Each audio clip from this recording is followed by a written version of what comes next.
Rajkamal Kalamandir and legendary director V. Shantaram presents Do Aankhein Bara Haath. Namaste and welcome to Indie Cineclits channel.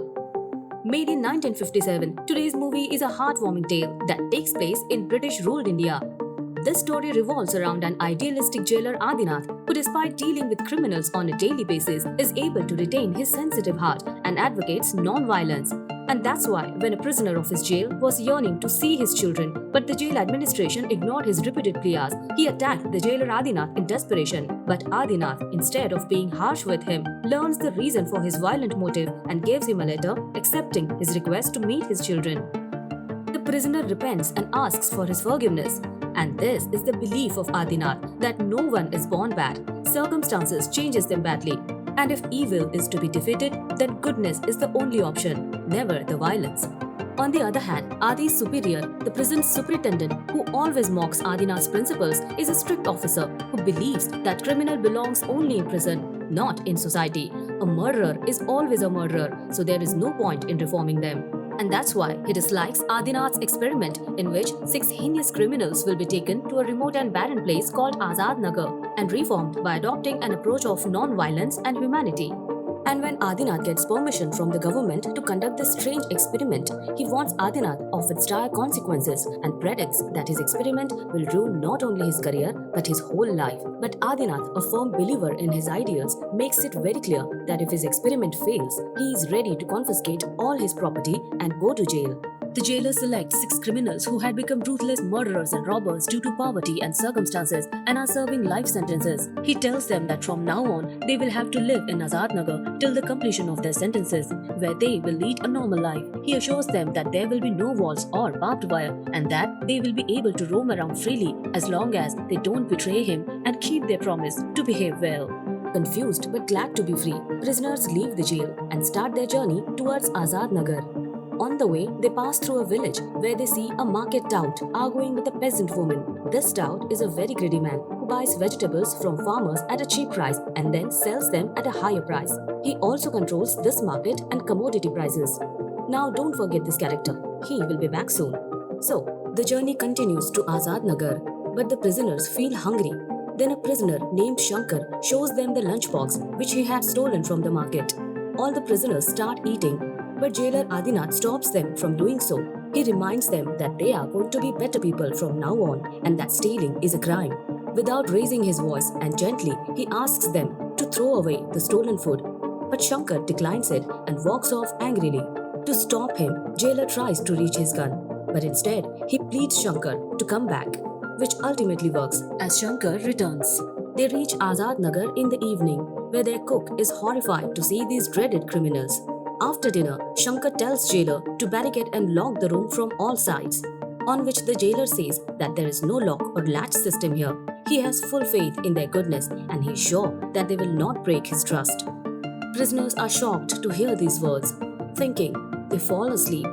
The next morning, when the cook comes into the prisoner's room, he panics and runs to the jailer. When jailer enters the room, he finds that the prisoners have tied huge ropes to their feet with shovels and spades. Shankar explains the reason, that they all are habitual of sleeping tied with chains, without which they cannot sleep.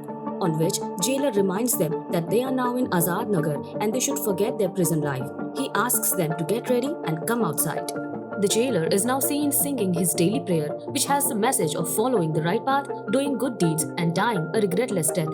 After the prayer, the jailer asks them to write their names in a notebook. But instead, Shankar and all the prisoners put their handprints on a piece of paper. Shankar says that their name will not be helpful if they run away. These handprints would help him to catch them, but the jailer repeats that he believes in all of them and trusts that they won't betray him. He then assigns a number to everyone for easy and faster communication. The jailer then brings the prisoners to the land designated for his experiment and tells them that the purpose of bringing them here is to turn this barren land into fertile land for farming so that good quality crops can be grown on it and sold in the market. He emphasizes the importance of earning bread through hard work and declares that this will be their life from now on. To boost their spirits and to show that they are a team, the jailer also assigns himself a number before getting to work. Then jailer assigns them tasks according to the nature of their crimes so that their frustration and negativity can come out. When all the prisoners are at work, the jailer is seen removing the barbed wire outside the house. to show that he does what he says. Meanwhile, fearing the dreaded criminals, the cook runs away, leaving the jailer with the responsibility of cooking. The jailer then prepares meal for everyone. Just then, from distant, a woman singing is heard. Hearing this commotion, the jailer also comes to the window, but looks worried about the prisoner's reaction. But soon heaves a sigh of relief as the prisoners know their limits. The jailer calls them for lunch and asks them to pray before eating. Unaware of such social customs, the prisoners appear confused, but follows the order of the jailer. But the prisoners find the food tasteless. Not knowing that the jailer has prepared this meal, they start cursing the cook, on which the jailer calmly tells them that the cook has run away fearing them and he is the one they are cursing too. Hearing this, the prisoners start eating without any fuss. But to bear this horrible food, Shankar rushes in and gives chilies to everyone, including the jailer, which helps lighten the situation and thus begins their bonding. But not for long, because after the meal, all the prisoners want to rest and delay their work. But without saying anything, the jailer quietly leaves and gets back to work. Shankar sees and comes running, snatches the spade from the jailer and starts working.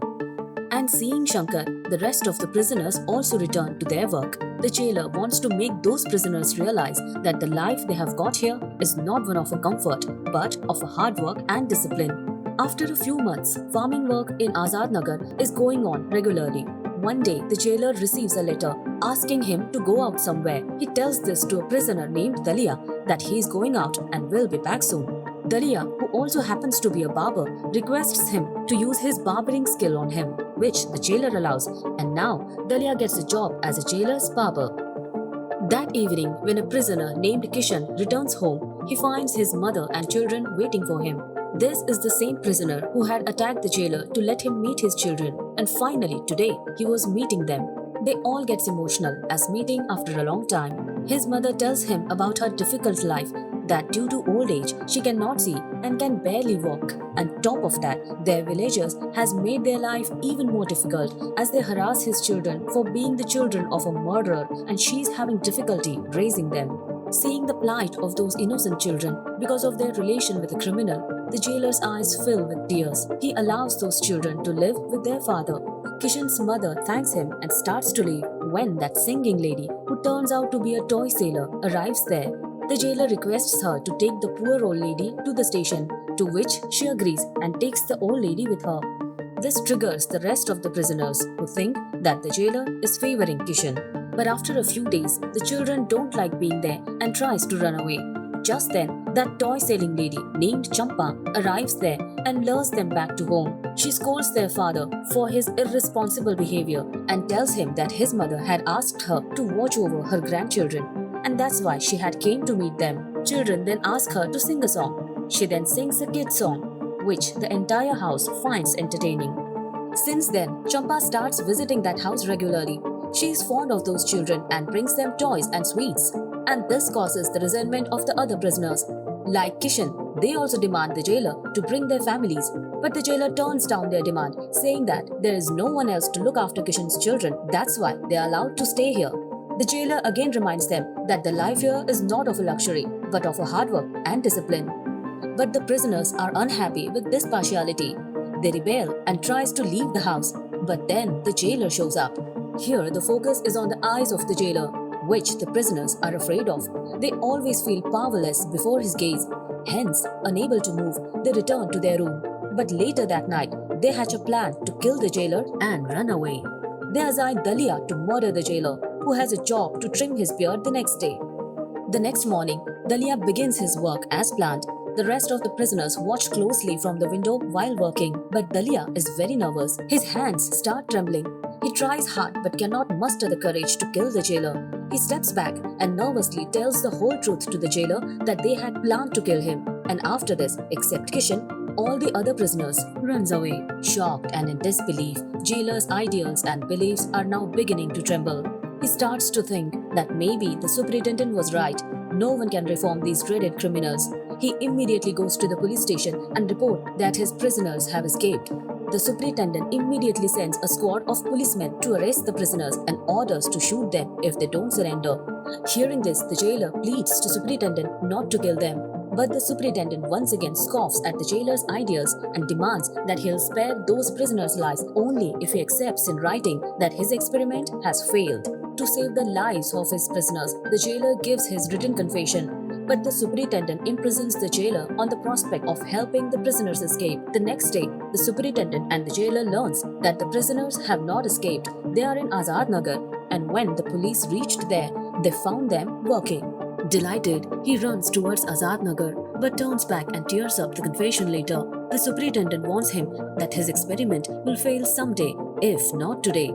To this, the jailer says that he will not show his face to anyone if that happens. When the jailer reaches Azad Nagar, he finds that all the prisoners are at work. When the jailer asks the reason for their return, Shankar says that they fled after their plan failed, and as they were running, they found a temple of the idol of their deity on the way, whose big eyes were staring at them. They felt powerless before its gaze.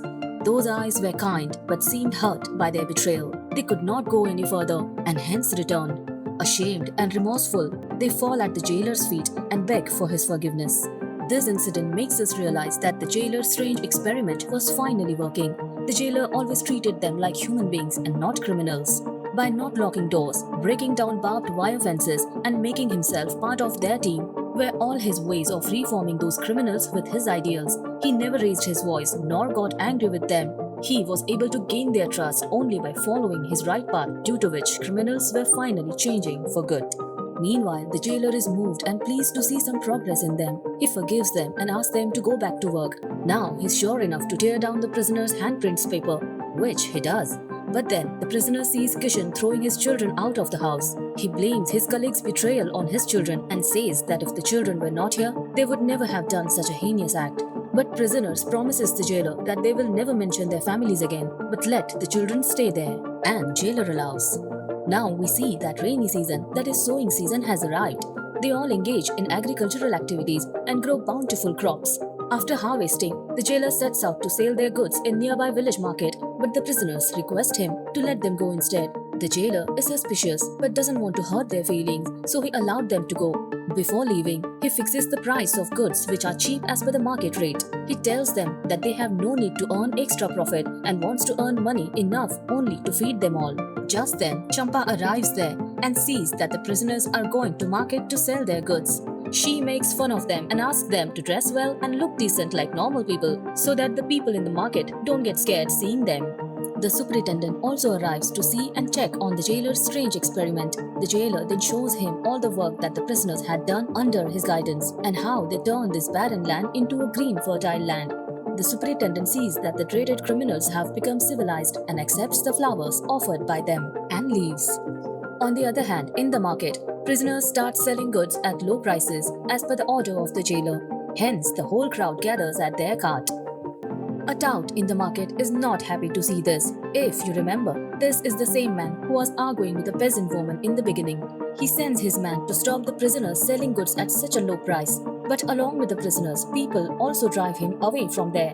The tout is very cunning and sees that the prisoners have the support of the common people. He cleverly extracts all their information and asks them to come to his house before leaving. In Azad Nagar, the sun has set, but the prisoners did not return.